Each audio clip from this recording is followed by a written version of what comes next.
athletics and the arts are the windows into the university. And I think people in any academic subject look at the arts as a reflection of humanity. Well, I think the arts are critical to any research university, to any public university, and for that matter, the arts are critical to kind of who we are as a nation. We utilize the performing arts as a way to connect with one another. And so you find that the performing arts ripple through almost every unit on campus.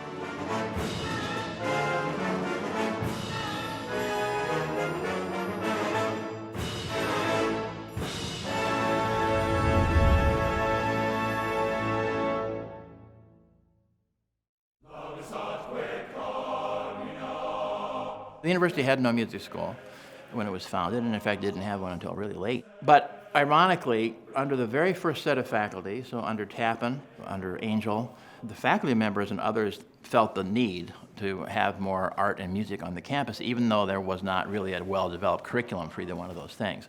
So chamber music societies, musical societies, art societies began to be developed by the faculty members.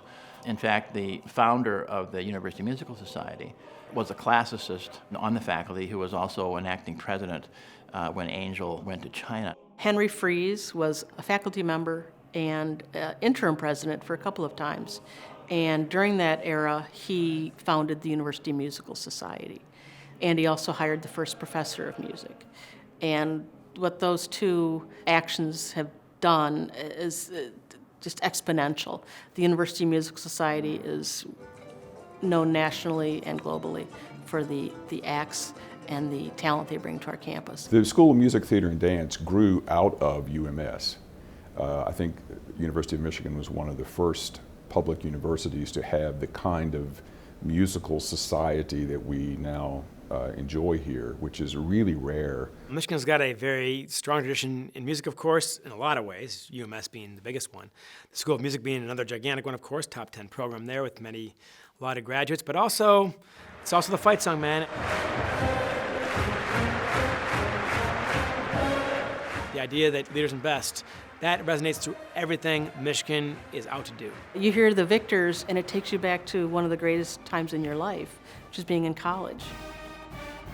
Well, it really goes back to some of the earliest days. Charles Gailey, who was a student here and then later a professor, wrote The Yellow and the Blue was just after he joined the faculty here. Louis Elbel was a student when he wrote The Victors.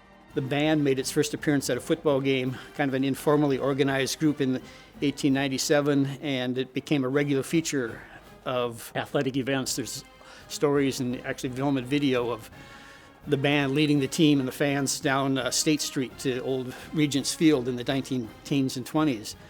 So both as composers, members of the marching band and the other university bands, music has always been a very important part of student life. These kids that played musical instruments, they're not in the School of Music here, but they want an outlet. And they want an outlet that's going to be fun, it's going to be challenging, it's going to allow them to travel, and that's going to build a kind of camaraderie. For others, it might be the fraternity, it might be the football team, it might be volleyball or something. For them, this is a lifelong fraternity/sorority.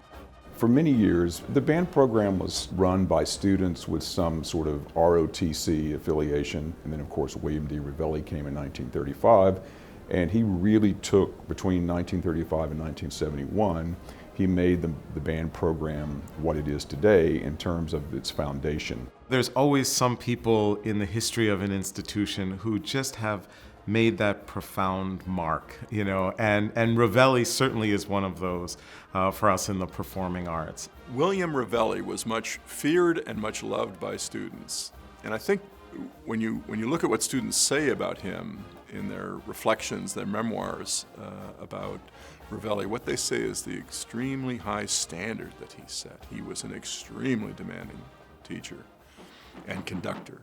He had a strong vision of what excellence was. He had a strong vision for what the quality of the program should and could be, and he had, around these perceived negative perceptions, he had a great love for students. And I think the reason that so many people revere him is not just that he produced a really good product, but that people felt that when they left here, they had experienced something that profoundly changed them. Whether they went on to become teachers or lawyers or social workers or musicians, wasn't it always in the back of their mind, God, what would Ravelli think about this? Was this really my best? He really believed in that. It used to be you had only the marching band in the fall and only a singular concert band in the non-marching season. And it made both of those an exemplary level of performance and proficiency and student achievement, very, very, very high level. What band is invited by the State Department to spend almost an entire semester in the former Soviet Union? It was the Michigan Symphonic Band with William D. Ravelli as its conductor. To play so many concerts, to have such a huge and positive impact on the Russians' view of the United States, it was huge. So they did that in 1961, and then in 2011, we took the band to China with the support of the Chinese government. And that was a very nice 50-year bookend to the 1961 tour. In the fall of 2011, we had a reunion of the 1961 Russian tour band, where the Russian tour alumni and the people who had gone on the China tour had a reception together. And it was fascinating to stand and watch them grouped, in mixed generations, comparing their stories of what they learned in their culture. I think in those instances, I was really profoundly proud to be at the University of Michigan. Our students and our alums have, gone on to basically the top roles and position across all of music, theater, and dance. Not only are they leaders in their specific field, but they really are ambassadors for the sense of who is Michigan? What is Michigan? And that we are this broad reflection of who we are in our community, in our state, but also in the country as a whole.